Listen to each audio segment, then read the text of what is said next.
Now, it is home to just over 1.5 million people, and it is rapidly becoming uninhabitable. This is Gaza, according to a new report by the United Nations after more than 6 years under blockade. And as the humanitarian crisis grows, even its leaders, Hamas, are seeing their popularity wane. Despite peace talks brokered by the United States, few people in Gaza see any chance of a breakthrough, as our foreign affairs correspondent Jonathan Miller found out.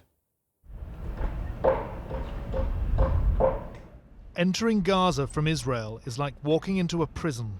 The territory is completely walled in, cameras everywhere, drones and warplanes ply the skies above, and there's a total naval blockade.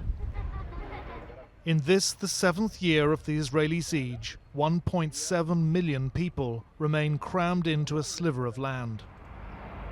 To the south, the Egyptians have destroyed the tunnels that offered a lifeline to Gaza, claiming Hamas, the Islamist party that rules here, was smuggling guns to Egyptian jihadis.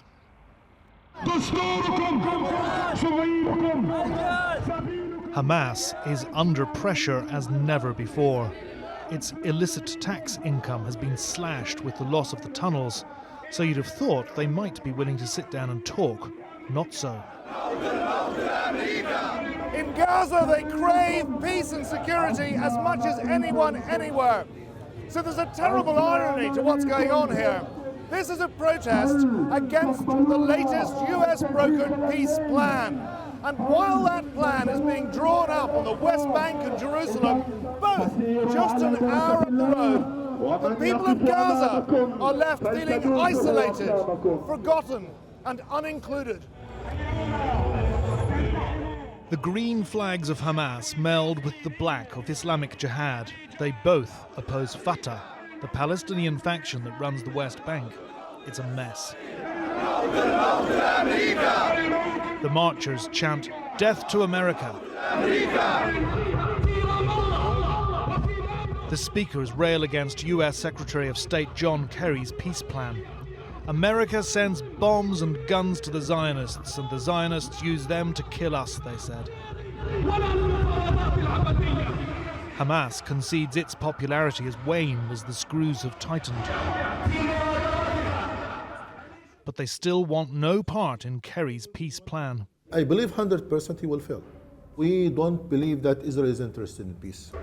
Because according to our experience, and the experience of negotiation of the President Arafat and the President Abbas, till now we got big zero from Israel. Nothing, really nothing.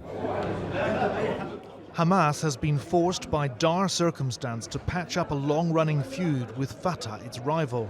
A Fatah delegation has arrived from the West Bank with an olive branch. They disagree with Hamas over Kerry's peace plan, but there is common ground. Fatah also suspects his peace talks are doomed. Oh, lovely, I love this place. If it continues like this, it is doomed, but you never know. I think the problem is the Israelis. His problem is with Mr. Netanyahu and his government. We are not his problem. And if he fails, they remain the conquerors, they remain the occupiers, they remain the settlement builders, the water stealers and robbers of our land, and we remain under occupation.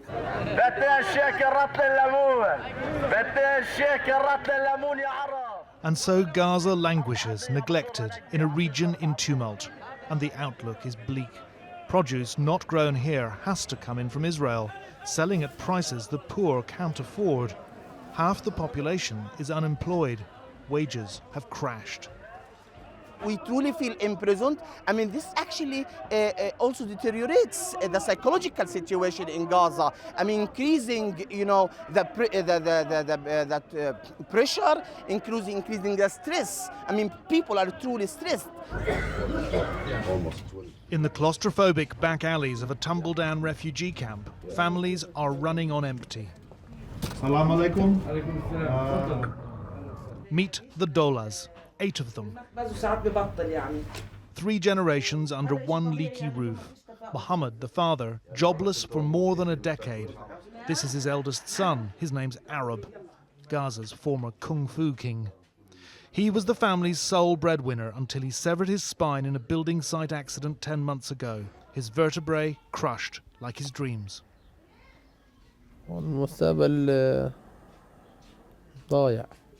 My future is lost.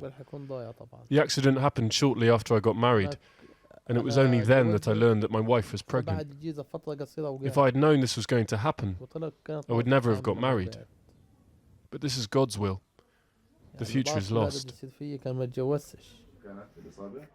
Their baby, Asil, was born premature in December. Her name means soft, like the sun's rays at sunset. Arab told me he'd decided to divorce his shy 22-year-old Dalia so that she could be free. She refused.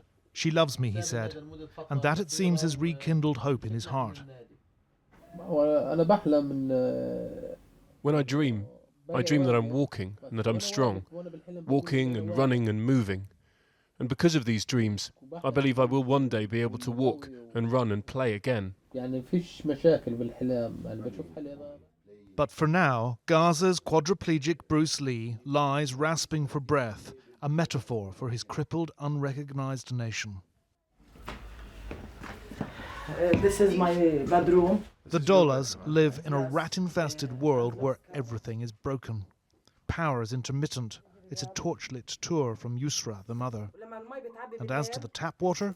The water is very bad. Welcome. Oh, it's really salty. Really salty. Wow, that's undrinkable. صحيح احنا ما بنشربش منها لانها غير صالحة للشرب. You know, the trouble for a family like this is that unless they can afford to buy bottled water, this is all they can drink, and that is really horrible. صحيح هي فظيعة كثير. It tastes like seawater because it pretty much is. The aquifer underneath Gaza is irreparably damaged. Even the calm of the sea itself is deceptive. There will be gunboats out there on the horizon. The serenity of the sun's rays at sunset belie a fundamental disquiet. Jonathan Miller, Channel 4 News, Gaza.